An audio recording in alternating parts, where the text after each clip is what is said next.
lives one day at a time. Kimmy Kim and Elations Radio. They're here to get your day going fine. Kimmy Kim and Elations Radio.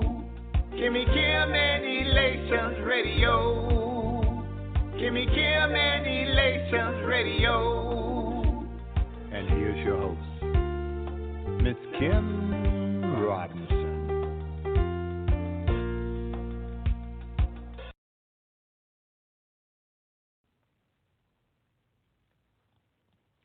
Hey, it's your Destiny Coach, Clarita Hatton-Jackson, with Blue Flame Moments Radio Show. I want you to make sure you tune in right here to Elation Radio with Kimmy Kim to hear my show, Blue Flame Moments Radio Show. You can learn more about me at Clarita Music on all social media, and tune in to Elation Radio with Kimmy Kim.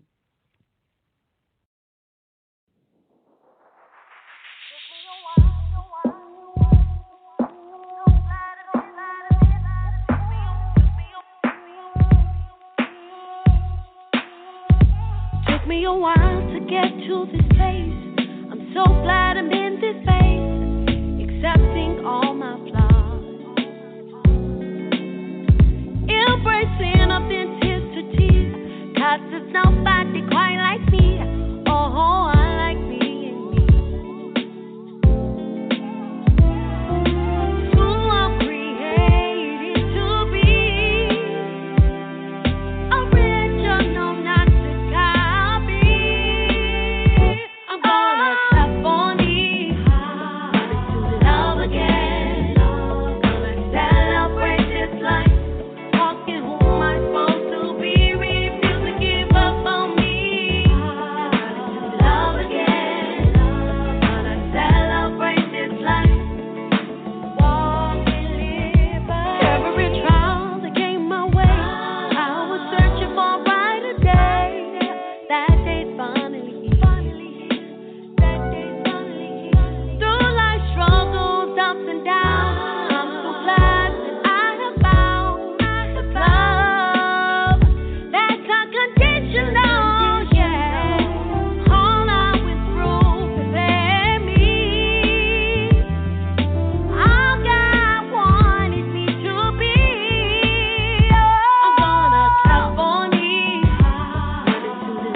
Good evening, and welcome to Fabulous and Faithfully Fit.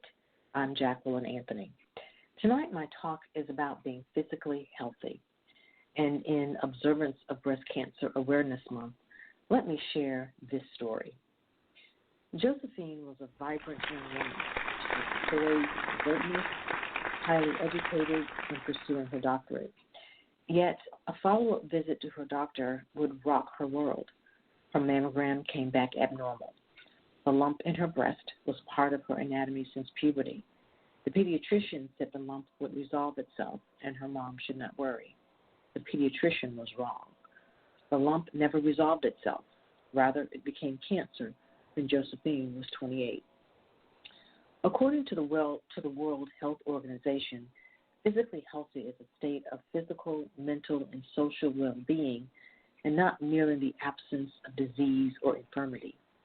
Physical health includes exercise, eating right, and annual physicals. Never underestimate the power of your physical health. The body temple is capable of doing marvelous feats, but it deserves to be properly cared for. Health is a valuable asset. Be grateful for health because when you don't have it, you wish you did. You must use the body appropriately, treat it fairly, and it will serve you well. For without one's health, no matter how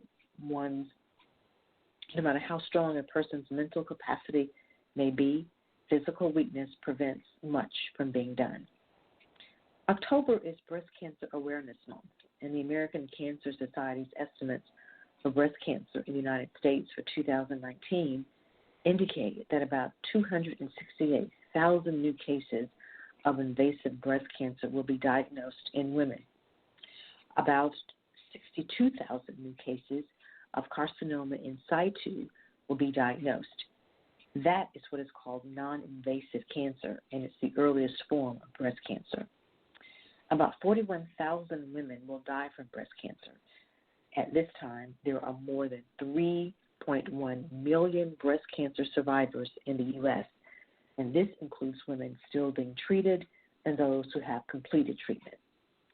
But here is one startling statistic.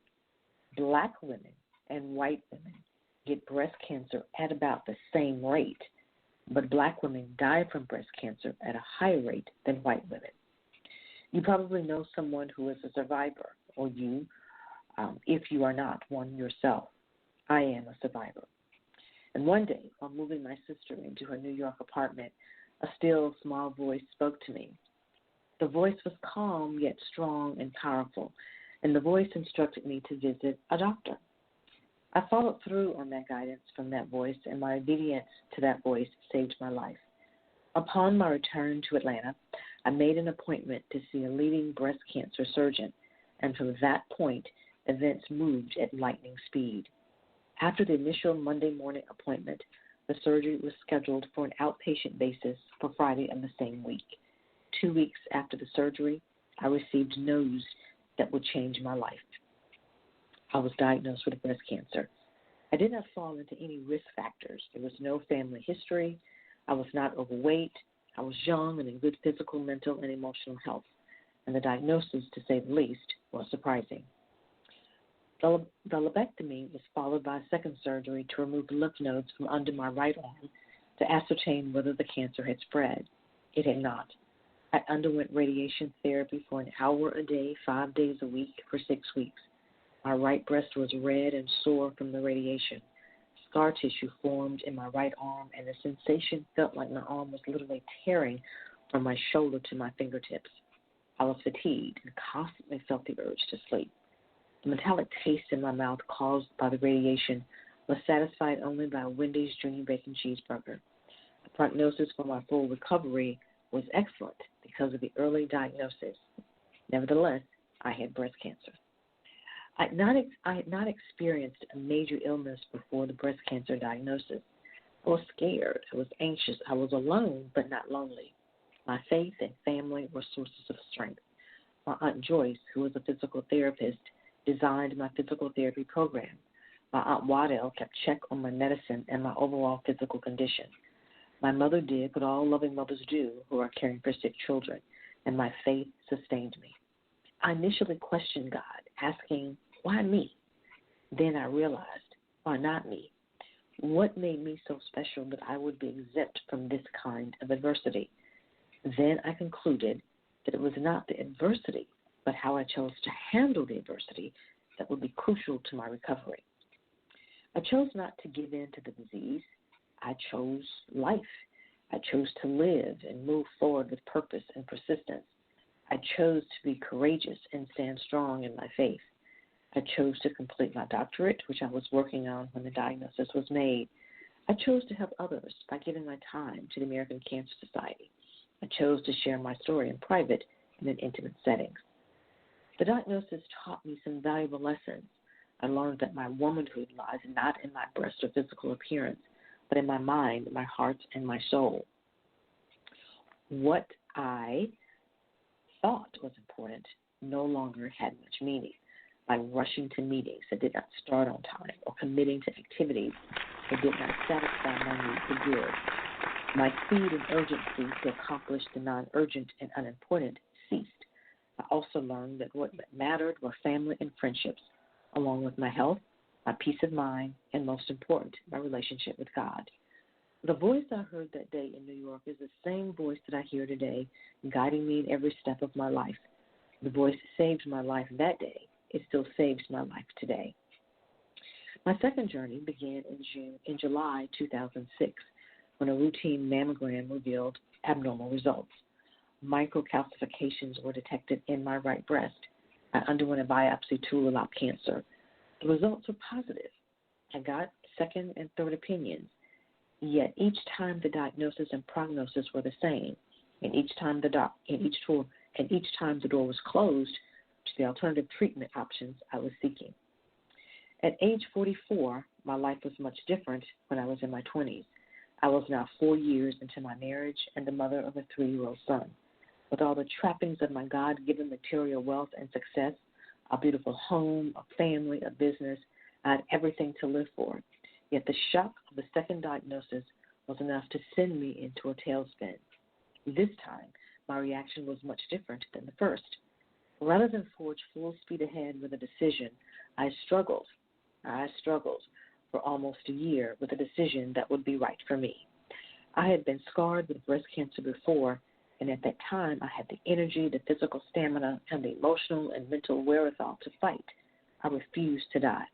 I refused to let cancer be a death sentence. I wanted to live, and I fought for my life. But this time around, it was very different.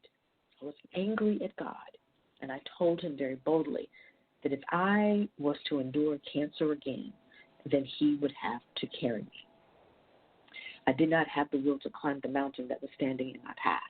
I was devastated, unable to process the medical information from doctors, unable to grasp the what, why, and how of this situation. I cried for days on end, seeking comfort and solace, neither of which ever came. I had no answers, just questions that haunted me. Why me? What is the purpose of this? What was God trying to tell me? What was he trying to teach me? There were so many answerless questions. It was very difficult for me emotionally and spiritually. As I struggled with the surgery question, wanting to put pain on pause and refusing recuperation, I did often wonder what would lie on the other side if I decided on surgery. What would be the blessing God had in store for me? What difference would be made in my life?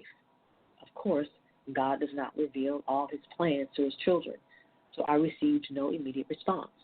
I decided to camp out in the valley of the shadow of death rather than walk through it. And while on my camping trip, I asked for supernatural healing. I asked for a miracle. I asked that he use someone else and not me.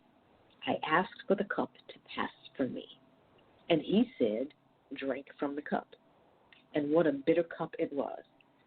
So I underwent breast cancer surgery again. And this time I had a mastectomy. And losing a breast was not part of my life plan. All the while I was recuperating from surgery, lamenting my lot, and having my own pity party, the mother of 2 of my son's classmates underwent breast cancer surgery. She was younger than me, a wife and a mother of 7. She died. Her diagnosis was until death, and mine was not. Therein lie the answer to my many questions. Simply put, God was not through with me yet. He had a plan and a purpose for me. The breast cancer was bigger than me, and somehow God was going to get the glory. A private pain with a public purpose, to share God's enduring grace, mercy, salvation, and love. I've learned some important lessons from this second bout of breast cancer, that God loves me unconditionally. He taught me this lesson as I looked into the eyes of my child. His love for me was far more reaching than anything I could ever imagine. And so it was the love that I have for my son. So innocent, so pure, so unconditional. He is the joy of my life. I'm honored that God chose me to be his mother. And lastly, I learned that whatever one's mental, moral, and physical strength may be, physical weakness prevents the accomplishment of much that otherwise might be done. Being healthy and disease-free is a mandate to accomplishing life's task.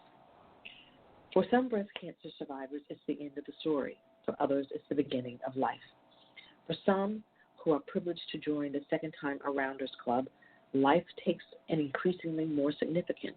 We see beauty in the most unusual places. We try to take life one day at a time, knowing that death may be around the corner. We try to live in the present. I say try because each new day of life brings new joys, challenges, trials, and triumphs. And one of the most important things that I know is that God stands with me. He is my provider, my Prince of Peace, and my healer. God's grace is sufficient for withstanding life's challenges. I understand the value of cherishing my health. My physical body is a well-oiled machine capable of doing many marvelous and magnificent feats. But the care of the body is paramount to its functioning properly. It has been proven that proper nutrition, regular health checkups, health prevention strategies, and exercise are essential to maintaining the body. The body is designed to be used to its fullest. It is designed to wear out in its due time. But proper maintenance will ensure that our body is well cared for into our golden years. As a 2-time breast cancer survivor, I learned during my illness how precious good health can be. I also learned the value of doctors and medical science to turn death sentences into life sentences. As an example of a life well lived, I offer my paternal grandmother, who is 97. Her mind is sharp. However, she's beginning to wane in the nighttime of her life, but she is an example of living well until the body wears out. My maternal grandmother lived until 90. She outlived my grandfather by almost 20 years. So both of these women are role models for me as I contemplate my twilight years. How do I want to live a life of vitality and victory in my golden years? These are the questions needing answers in the evening of life. A sharp mind, an able body, no disease or infirmity, and the money to live beyond the years of expectation. So as we recognize Breast Cancer Awareness Month, keep in mind that your physical health is valuable, and with it, you can do nothing. You can do everything. Without it, you can do nothing. I close tonight with this scripture, Isaiah 53:5. But he was wounded for our transgressions. He was bruised for our iniquities. The chastisement for our peace was upon him, and by his stripes we are healed. Peace and blessings to you, and good night.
trying to give an excuse for things I did not do. Don't want to be one to come so close, then lose.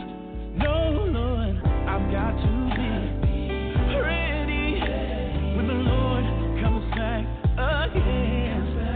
When the first trumpet sounds so loud, I want to be somewhere around. Lord, I've got to be, gotta be. Oh yeah. When you call my name,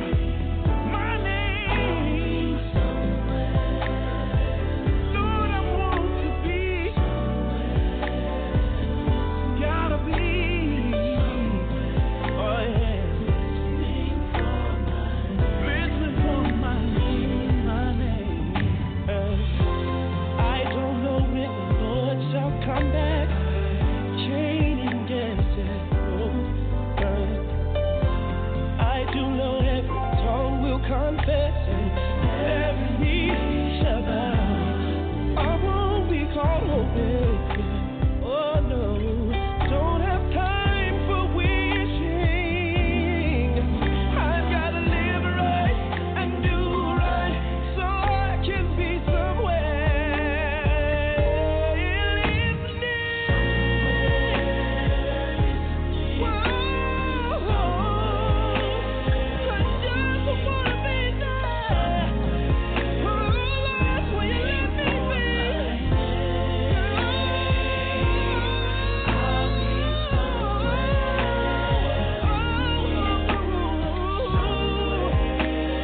Lord, will you let me be somewhere, somewhere listening for my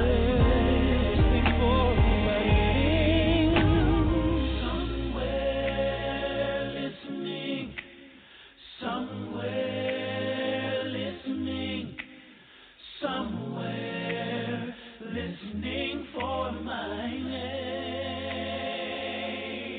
I'll be somewhere listening, somewhere listening, somewhere listening for my